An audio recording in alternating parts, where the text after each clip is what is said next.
આજે ડીપલો खां मिठी वेंदड़ मेन रोड की मरम्मत न थियण करे तबाह थी वियो आहे, जे सबब रहवासी तोड़े ट्रांसपोर्ट अमलो सख्त ॾुखियाईनि खे मुंहुं ॾेई रहिया आहिनि। उन हवाले सां ॾिसूं था सैयद शफ़क़त हैदर शाह जी ही रिपोर्ट। नाज़रीन, असां हिन वक्त मौजूद आहियूं डीपले खां मिठी वेंदड़ रोड ते, जेको काफ़ी वक्त खां ज़बून हालत बनियल आहे। अचो त हितां जे जेके गुज़रंदड़ माण्हू आहिनि उन्हनि खां इन बाबति पुछूंसि था। लो ऐं मिठी रोड जे बिल्कुल सेंटर ते असां हींअर बीठा आहियूं ऐं हींअर बि हिते जगह ते बीठा आहियूं। हिते तमामु रोड जी तमामु हालत तमामु ख़राब आहे ऐं जॾहिं बि डीपले खां मिठी, रोज़ानो मुंहिंजो ॻोठ बि डीपले तालके में आहे, त हर ॿिए ॾींहुं असां डीपलो खां मिठी वेंदा आहियूं।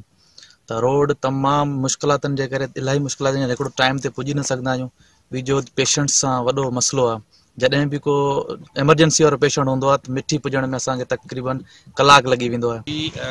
बराए महिरबानी, असीं डीपले तालके जा रहवासी आहियूं ऐं जेको डीपले मिठी वारो मेन रोड आहे, केतिरे वक़्तनि खां वठी जेको ही टुटल आहे। हिन में केतिरा हादसा जेके थी सघंदा। असीं आला अफ़सरनि खे केतिरो ई जेको इन्हनि खे असां अपीलूं कयूं आहिनि, हिन रोड जो को धणी धोनी कोन आहे।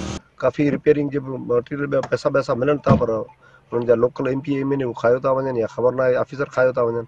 बहरहाल हिन जी कंस्ट्रक्शन थियणु खपे ऐं तमामु हिन माण्हुनि खे, असांजे लोकल जेके माण्हू असां गाॾियूं हलनि था उन ॾाढी तकलीफ़ थिए अथनि। काफ़ी अॻे त मोटरसाइकिल ते सफ़र कंदा हुआसीं, तक़रीबन हाणे इहो जेको रोड आहे मोटरसाइकिल जे सफ़र करण जे क़ाबिल न आहे रहियो। हाणे असांखे तक़रीबन एमरजेंसी हिसाब सां स्पेशल गाॾी खणणी पवंदी आहे। जेके हिकु माण्हू जो सफ़र हूंदो आहे त उनखे माना या गाॾी खां सवाइ नथो पहुची सघे मिठी या डीपलो खां मिठी लाइ। त इहो बराए महिरबानी रोड जे लाइ कुझु कयो वञे। तव्हां हिते जे माण्हुनि जा तासात ॿुधा।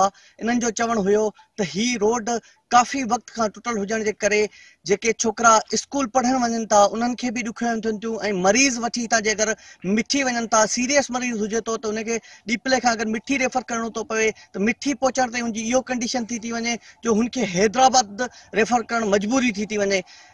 हिते जे माण्हुनि आला हुकाम खे अपील कई आहे त ही रोड जल्द खां जल्द ठारायो वञे। कैमरामैन नजफ फ़कीर सां गॾु सैयद शफ़क़त हैदर, मेहरान TV, डीपलो।